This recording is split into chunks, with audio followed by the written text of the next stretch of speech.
Big Boss Malayalam season 7 live അപ്ഡേറ്റിലേക്ക് തന്നെ പോകാം. ഒറ്റേ ഒരു ടാസ്കിലാണ് മൊത്തവും തകർന്നടിഞ്ഞു പോയത് എന്ന് പറയാം. ആര്യന്റെയും ജിസേലിന്റെയും സകല ശക്തിയും അല്ലെങ്കിൽ ഇത്രയും ദിവസം കൊണ്ടുവന്ന സകലതും തകർന്നടിഞ്ഞ് തരിപ്പണമായി എന്ന് തന്നെ നമുക്ക് പറയാൻ സാധിക്കും ഒരൊറ്റ ടാസ്കിൽ. അതായത് ഈ ഒരാഴ്ചത്തെ നമ്മുടെ പഠിപ്പുര ടാസ്കിലെ ഒരു ചലഞ്ചിങ് ടാസ്ക് ആണ്. അതായത് എല്ലാം ത്യജിക്കാൻ ഗട്സ് ഉള്ളവർ അല്ലെങ്കിൽ സ്ട്രെങ്ത് ഉള്ളവർ ധൈര്യശാലികളെ ബിഗ് ബോസ് ക്ഷണിച്ചിരുന്നു. അതിന് നമ്മുടെ ഹൗസ് മെമ്പേഴ്സ് എല്ലാവരും കൂടി സെലക്ട് ചെയ്തത് അനീഷ്, ആര്യൻ, അതുപോലെ തന്നെ നമ്മുടെ ജിസേൽ. ആര്യനെയും ജിസേലിനെയും സെലക്ട് ചെയ്തത് തന്നെ മണ്ടത്തരമാണ്, അതിലേക്ക് നമുക്ക് പിന്നീട് വരാം. ഓക്കെ, അപ്പം ഇവരെ സെലക്ട് ചെയ്ത് വിടുന്നു. ഇവര് ധൈര്യശാലികളാണെന്നുള്ള പല വാചകങ്ങളും പല ഡയലോഗുകളും അടിച്ചിട്ടൊക്കെ തന്നെയാണ് പോകുന്നത്. ഹൗസിനുള്ളിലും പല രീതിയിലുള്ള ഡയലോഗുകളും ആര്യനാണെന്നുണ്ടെങ്കിലും അടിക്കുന്നുണ്ട്. സോ എന്തും ത്യജിക്കാൻ അവർ റെഡിയാണ്, എന്തും ഫേസ് ചെയ്യുമെന്നൊക്കെ പറഞ്ഞിട്ടാണ് ടാസ്കിനുള്ളിലേക്ക് പോകുന്നത്. എന്നാൽ ടാസ്കിനുള്ളിൽ ചെന്ന് കഴിഞ്ഞപ്പോൾ ടാസ്ക് കിട്ടിയത് എന്താണെന്ന് വെച്ച് കഴിഞ്ഞാൽ, നമുക്ക് അനീഷിന് കിട്ടിയത് ടാസ്ക് ലെറ്ററിൽ പറഞ്ഞിരിക്കുന്നത് ഈ നിമിഷം മുതൽ ഈ ഒരു സീസൺ അവസാനിക്കുന്നത് വരെ വാ മൂടിയിരിക്കുക, സംസാരിക്കാൻ പാടില്ല എന്നതായിരുന്നു. അനീഷ് ആ ഒരു ലെറ്റർ വായിച്ച ഉടനെ തന്നെ വാ പൊത്തി. പിന്നീട് അനീഷ് മിണ്ടിയിട്ടില്ല. നമ്മുടെ ആര്യന് ലഭിച്ചത് ആ ഒരു ഗ്ലാസ് ജ്യൂസ് ആയിരുന്നു, അത് ഒറ്റ ഇതിൽ കുടിക്കുക എന്നത്. ജിസേലിന് ലഭിച്ചത് തല മുണ്ടനം ചെയ്യുക, അതായത് മുട്ടയടിക്കുക എന്നത്. സോ ഇതിനകത്ത് എന്താ പ്രശ്നം വന്നെന്ന് വെച്ച് കഴിഞ്ഞാൽ, അനീഷ് ബുദ്ധിപരമായി തന്നെ ആ ഒരു ടാസ്ക് ലെറ്റർ വായിച്ചപ്പോൾ തന്നെ അനീഷ് നിശബ്ദനായി, പിന്നീടൊന്നും മിണ്ടിയിട്ടില്ല. പിന്നെ അതിൽ ഒരു ഡിസ്കഷന് വേണ്ടിയിട്ട് ബിഗ് ബോസ് പറഞ്ഞിട്ട് പോലും ഒരു ഡിസ്കഷന് വേണ്ടിയിട്ട് അനീഷ് വാ തുറന്നിട്ടില്ല. ബിഗ് ബോസ് ഇനി പറ്റിച്ചാലോ, 7ന്റെ പണിയുമായിട്ട് വരുന്ന 7ാമത്തെ സീസൺ ആണ്. അതുകൊണ്ട് തന്നെ ബിഗ് ബോസ് പല പണികളും കൊടുക്കുന്നുണ്ട്. തൊട്ടു മുന്നത്തെ ടാസ്കിൽ ഫാമിലി റൗണ്ട് വരണോ, വീട്ടുകാരുടെ ഫാമിലി വരണോ, 750 പോയിന്റ് വേണോ എന്നൊക്കെ ചോദിച്ചു കഴിഞ്ഞപ്പോൾ 750 പോയിന്റ് വേണ്ട എന്ന് പറഞ്ഞ് കണ്ടസ്റ്റൻസിന്റെ ഫാമിലി ഉള്ളിൽ വന്നാൽ മതി എന്നുള്ള തീരുമാനം എടുക്കുകയും ബിഗ് ബോസ് പിന്നീട് ചോദിച്ചു, ഫാമിലി എന്ന് വരുന്നു 10ാമത്തെ റൗണ്ടിലൊക്കെ ആയിട്ട് ഈ പറയുന്നത് പോലെ, അല്ലെങ്കിൽ 10ാമത്തെ ആഴ്ചയിൽ വരാൻ പോകുന്ന ഫാമിലിക്ക് വേണ്ടിയിട്ട് നിങ്ങൾ എന്തിനാണ് ഇപ്പോൾ ഇത് ചെയ്തത്? കാരണം അന്ന് ആരൊക്കെ കണ്ടസ്റ്റൻസ്, ഏതൊക്കെ കണ്ടസ്റ്റൻസ് ഇവിടെ ഉണ്ടാകുമെന്ന് നിങ്ങൾക്കറിയാമോ എന്നൊക്കെയുള്ള കാര്യങ്ങൾ ചോദിച്ചപ്പോൾ കണ്ടസ്റ്റൻസിന്റെ മനസ്സിൽ ഇത് തന്നെയായിരുന്നു. വേണമെന്നുണ്ടെങ്കിൽ ഒരു വിവരമില്ലായ്മയെന്നും പറയാം നമുക്ക് അനീഷിന്റെ. കാരണം ഒരു ഡിസ്കഷനിൽ പങ്കുചേർന്നിട്ട് അവിടെ നിൽക്കാമായിരുന്നു. ബട്ട് മറ്റൊരു രീതിയിൽ ചിന്തിച്ചു കഴിഞ്ഞാൽ, എന്തെങ്കിലും സംസാരിച്ചു കഴിഞ്ഞിട്ടുണ്ടെങ്കിൽ അനീഷ് സംസാരിച്ചില്ലേ? ആ ഒരു ടാസ്ക് ലെറ്ററിൽ എഴുതിയിട്ടുണ്ടായിരുന്നല്ലോ ഈ ഒരു നിമിഷം മുതൽ നിശബ്ദനാകണമെന്ന്. ആ ഒരു സംഭവം അനീഷും കൂടെ മുൻകൂട്ടി കണ്ടുകൊണ്ടായിരിക്കും മിണ്ടാതിരുന്നത്. പിന്നീട് നമ്മുടെ ആര്യന്റെയും അതുപോലെ തന്നെ ജിസേലിന്റെയും അവസരമായിരുന്നു. ഇവരാകെ കൺഫ്യൂസ്ഡ് ആയിപ്പോയി, ഒന്നും ചെയ്യാൻ മേലാത്ത അവസരമായി പോയി. ജിസേലിന് ഒന്നെങ്കിൽ തല മുട്ടയടിക്കണം, അല്ലെന്നുണ്ടെങ്കിൽ ആര്യൻ മുട്ടയടിക്കണം. ഇവർ രണ്ടുപേരും കൂടി ഒരു ഡിസിഷൻ എടുക്കേണ്ട അവസ്ഥയിലേക്ക് വന്നു. അവർക്ക് ഒരു രീതിയിലും അത് എടുക്കാൻ സാധിക്കുന്നില്ല. ജിസേലിന് പറ്റുന്നില്ല. ഒരു ഫീമെയിൽ കണ്ടസ്റ്റന്റ് ആണ്, ഫീമെയിൽ ആണെന്നൊക്കെ പറഞ്ഞുകൊണ്ട് ഭയങ്കര ഡയലോഗ് അടിക്കുന്നത്. കാരണം എന്തുകൊണ്ടാണ് ഫീമെയിലിന് മുട്ടയടിച്ചു കഴിഞ്ഞാൽ എന്താണ് പ്രശ്നം? അത് അനീഷിനോട് ചെയ്യാൻ പറയുന്നത് എന്തുകൊണ്ടാണ്? ആര്യനോട് ചെയ്യാൻ പറയുന്നത് എന്തുകൊണ്ടാണ്? അതെന്താണ് ജെൻസിന് മാത്രം മുട്ടയടിക്കാൻ പറ്റുമോ? അതൊന്നും നമുക്ക് ഒരു ഗെയിമിനുള്ളിലേക്ക് വന്നു കഴിയുമ്പോൾ അവിടെ ഒരു ജെൻഡർ ഡിഫറൻസ് ഒന്നും കാണിക്കാൻ പറ്റത്തില്ല. അല്ലെന്നുണ്ടെങ്കിൽ ബോയ്സിന് അത് പറ്റും, ഗേൾസിന് ഇത് പറ്റില്ല. ഗേൾസിന് മുട്ടയടിച്ച് കഴിഞ്ഞാൽ എന്തോ സംഭവം നഷ്ടപ്പെടും, ബോയ്സിനും എന്ത് ചെയ്യാം മുട്ടയടിക്കുക, ഇതൊന്നും പറഞ്ഞിട്ടൊന്നും കാര്യമില്ല. എന്നിട്ട് ഇത് ആര്യൻ ഏറ്റെടുക്കുന്നു. ആര്യൻ ഏറ്റെടുത്തിട്ട് ആര്യൻ റിലീജിയസ് കൺസെപ്റ്റ് ഒക്കെ ഉള്ളിലേക്ക് കൊണ്ടുവന്ന് ഉടായ്പ പരിപാടിയൊക്കെ കാണിക്കുന്നു. ആര്യൻ ചെയ്തത് വളരെ മോശമായിട്ടുള്ള കാര്യമാണ് ഗെയിമിലേക്ക് വന്നതിന് ശേഷം. അല്ലെന്നുണ്ടെങ്കിൽ ആര്യൻ ആ ഒരു ജ്യൂസ് കുടിക്കാം, അവരവർക്ക് കിട്ടിയ ടാസ്ക് അവരവർ ചെയ്യുക എന്ന ഡിസിഷൻ എടുത്തിട്ട്, എന്നാൽ ആര്യനെ കൊണ്ട് അതും സാധിക്കുന്നില്ല.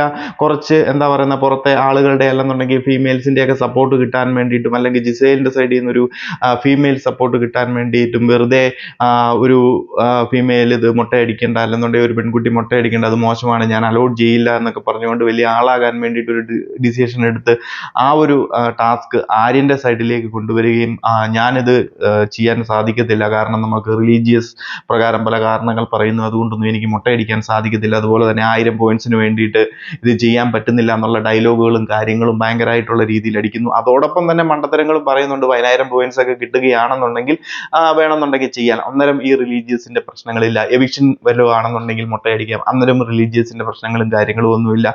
സോ മൊത്തത്തിൽ പറഞ്ഞു കഴിഞ്ഞാൽ ആര്യൻ വെറും ഡയലോഗ് മാത്രമുള്ള ഒരൊറ്റ ടാസ്കിൽ എക്സ്പോസ്ഡ് ആയിരിക്കുകയാണ് ബിഗ് ബോസ്. പിന്നെ ബാക്കിയുള്ള കണ്ടസ്റ്റൻസിനെയും കൂടെ ഉള്ളിലേക്ക് കൊണ്ടുവന്ന് സംസാരിക്കുന്നു. കണ്ടസ്റ്റൻസ് എല്ലാം അടിയും ബഹളവും, മൊത്തം ഒരു പൊടിപൂരം എന്ന് തന്നെ നമുക്ക് പറയാം. എല്ലാവരും അടിയും ബഹളവും പ്രശ്നങ്ങളും കാര്യങ്ങളും ഒക്കെ ആയി. കൂടുതലും ആര്യൻ ഈ ഓവർ ഡയലോഗ് അടിച്ചതിനും ജിസേലിനുമെതിരെയാണ് ആൾക്കാരെല്ലാം തിരിഞ്ഞത്. കാരണം നിങ്ങളെ വിശ്വസിച്ച് നിങ്ങൾ ധൈര്യശാലികളാണെന്നും പറഞ്ഞിട്ടാണല്ലോ അങ്ങോട്ട് വിട്ടിരിക്കുന്നത്. ഒന്നും മിണ്ടാതെ നിൽക്കുന്ന അനീഷിന് നേരെയും പ്രശ്നങ്ങൾ ഉണ്ടായെങ്കിൽ പോലും അനീഷ് സമയവും ഒന്നും മിണ്ടാതെ അവിടെ നിശബ്ദനായി നിന്ന് ബുദ്ധിപരമായിട്ടുള്ള ഒരു നീക്കം തന്നെയാണ് അനീഷിന്റെ സൈഡിൽ നിന്നും ഉണ്ടായത്. എന്നാൽ ആര്യനും ജിസേലും വാചകം അടിച്ചതുപോലെ എല്ലാവർക്കും അതുമായി ബന്ധപ്പെട്ട് പ്രശ്നങ്ങൾ ഉണ്ടായി. മറ്റ് ഫീമെയിൽ കണ്ടസ്റ്റൻസ് പോലും റെഡി ആയിരുന്നു എന്ന് പറയുന്നുണ്ട്. ഒരു പ്രശ്നവുമില്ല, മൊട്ടയടിക്കണമെന്നുണ്ടെങ്കിൽ പ്രശ്നമില്ല, ഒരു വിഷയവും കാര്യങ്ങളും ഇല്ല. ജിസേലിന് മാത്രമാണ് ഇതൊരു ഫീമെയിൽ ആണ് എന്നതിന്റെ പേരിൽ, അല്ലെന്നുണ്ടെങ്കിൽ ഫീമെയിൽസ് മുട്ടയടിക്കില്ല, മുടി വെട്ടി കഴിഞ്ഞ് കഴിഞ്ഞാൽ പ്രശ്നം, പിന്നെ എന്തിനാണ് ഈ എല്ലാ ധൈര്യശാലി എല്ലാം ത്യജിക്കാമെന്നും പറഞ്ഞ് ഉള്ളിലേക്ക് പോയതെന്നൊക്കെ ചോദിച്ചുകൊണ്ട് വലിയ പ്രശ്നം തന്നെ ഇതിനുള്ളിലേക്ക് വെച്ചുണ്ടായി. പുറത്തിറങ്ങി വലിയ ഫിസിക്കൽ അസോൾട്ട് വരെയും പോകുന്ന കാര്യങ്ങളിലേക്ക് വന്നു ഈ സംഭവം. എന്ത് തന്നെ ആയാലും അതിനുള്ളിൽ ഇവരൊരു ഗ്രൂപ്പിസം ഉണ്ട്. ആ ഗ്രൂപ്പുകൾ തമ്മിലും പ്രശ്നങ്ങൾ ഉണ്ടെങ്കിൽ പോലും പിന്നീട് ആര്യന് അതിൻ്റെതായിട്ടുള്ള ഫേവറിസമും കാര്യങ്ങളും ഒക്കെ കിട്ടുമെങ്കിൽ പോലും പുറത്തേക്ക് എനിക്ക് തോന്നുന്നു നല്ലൊരു ശതമാനം പ്രേക്ഷകർക്കും കാര്യങ്ങൾ വ്യക്തമായി കാണുമെന്ന് വിചാരിക്കുന്നു. ആ ഒരു ഗ്രൂപ്പിസത്തിന്റെ പേരിൽ ആ ഒരു സമയത്ത് ആര്യന് നേരെ കുറച്ച് ശബ്ദങ്ങൾ ഉയർന്നെങ്കിൽ പോലും ഇനി അങ്ങോട്ട് അതൊന്നും അധികം ഉയർന്നു കേൾക്കാനുള്ള സാധ്യതകളില്ല. ആര്യനും അതുപോലെ തന്നെ ജിസേലിനും നേരെ അതൊക്കെ പയ്യെ സൈഡ് ഒതുങ്ങി പോകാനുള്ള സാധ്യതകളാണ്. എല്ലാവരും അനീഷിന് നേരെയാണ് തിരിഞ്ഞത്. അനീഷ് മിണ്ടിയില്ല, അനീഷ് ചർച്ച ചെയ്തില്ല. അനീഷ് പറഞ്ഞ ടാസ്ക് അനീഷ് നല്ല വൃത്തിയായിട്ട് അവിടെ ചെയ്തു. കാരണം അവിടെ മിണ്ടരുതെന്ന് പറഞ്ഞു, മിണ്ടിയില്ല. അതിൽ കൂടുതൽ പിന്നെ അനീഷിന് എന്താണ് ചെയ്യാൻ പറ്റുന്ന? ഈ ഒരു സീസൺ മൊത്തം മിണ്ടരുതെന്ന് പറയുന്ന ഒരു വലിയ ടാസ്ക്, ആ കൊടുത്തതിലെ ഏറ്റവും വലിയൊരു ടാസ്ക് എന്ന് പറയുന്നത് അനീഷിന് കിട്ടിയതാണ്. കാരണം മുട്ടയടിക്കുന്നത് പോലെയല്ല, മിണ്ടാതിരിക്കുക എന്ന് പറഞ്ഞു കഴിഞ്ഞാൽ ഒരു കണ്ടസ്റ്റന്റ് ബിഗ് ബോസിൽ വന്ന് മിണ്ടാതിരുന്നു കഴിഞ്ഞാൽ ആൾക്ക് എങ്ങനെയാണ് വോട്ട് കിട്ടുക? ആൾ എങ്ങനെയാണ് സംസാരിക്കുന്നത്? ആൾ എങ്ങനെയാണ് ഒരു ടാസ്കിൽ നേരെ ചൊവ്വേ പങ്കെടുക്കുന്നത്? ഒരാൾ അവിടെ സംസാരിക്കാതിരുന്ന് കഴിഞ്ഞിട്ടുണ്ടെന്നുണ്ടെങ്കിൽ എൻ്റെ ഓഡിയൻസ് ആ ഒരു കണ്ടസ്റ്റന്റിനെ തന്നെ മൊത്തത്തിൽ അങ്ങ് മറന്നു കഴിയും. പിന്നെ ഒരു വോട്ടും കാര്യങ്ങളും ഉണ്ടാകത്തില്ല. ആ ഒരു കണ്ടസ്റ്റന്റ് തന്നെ വെളിയിൽ പോകാനുള്ള സാധ്യതകളുണ്ട്. സോ അനീഷ് അവിടെ ഒരു വലിയ റിസ്ക് ആണ് എടുത്തത്. അത് പല കണ്ടസ്റ്റൻസും അവിടെ തിരിച്ചറിഞ്ഞില്ല. പല കണ്ടസ്റ്റൻസും അത് മനഃപൂർവ്വം ഒഴിവാക്കി അനീഷിന് നേരെ തിരിയുന്ന ഒരു കാഴ്ചയും നമ്മൾ കണ്ടു.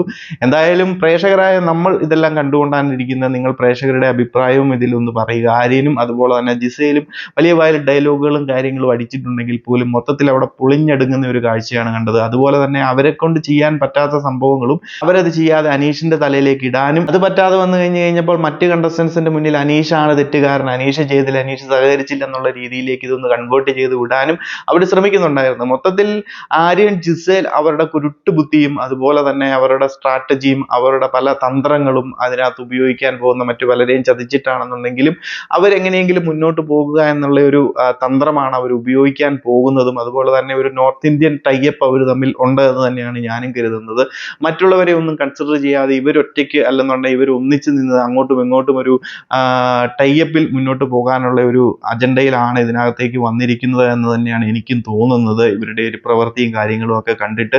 സോ നിങ്ങൾ പ്രേക്ഷകർ നിങ്ങളുടെ അഭിപ്രായങ്ങളൊക്കെ പറയുക. നിങ്ങൾക്ക് ആ ഒരു ടാസ്കിനെ പറ്റിയും അതുപോലെ തന്നെ ആര്യൻ അതുപോലെ തന്നെ ജിസേൽ ഇവരെടുത്ത തീരുമാനങ്ങളെ പറ്റിയും എന്താണ് അഭിപ്രായം? ഇതിൽ കൂടി അവരുടെ ആ ഒരു മൊത്തത്തിലുള്ള ആ ഒരു ധൈര്യവും അല്ലെങ്കിൽ ടാസ്കിലെ എങ്ങനെ കാണണമെന്നുള്ളതും കണ്ടസ്റ്റൻസിന്റെ മുന്നിൽ വെച്ച് അവരുടെ സകല സംഭവങ്ങളും എക്സ്പോസ്ഡ് ആയോ എന്നതിനെ പറ്റിയൊക്കെയുള്ള ഒരു അഭിപ്രായം നിങ്ങൾ പറയുക. അപ്പോൾ കൂടുതൽ അപ്ഡേറ്റുകളുമായി മറ്റൊരു വീഡിയോയിൽ കാണാം.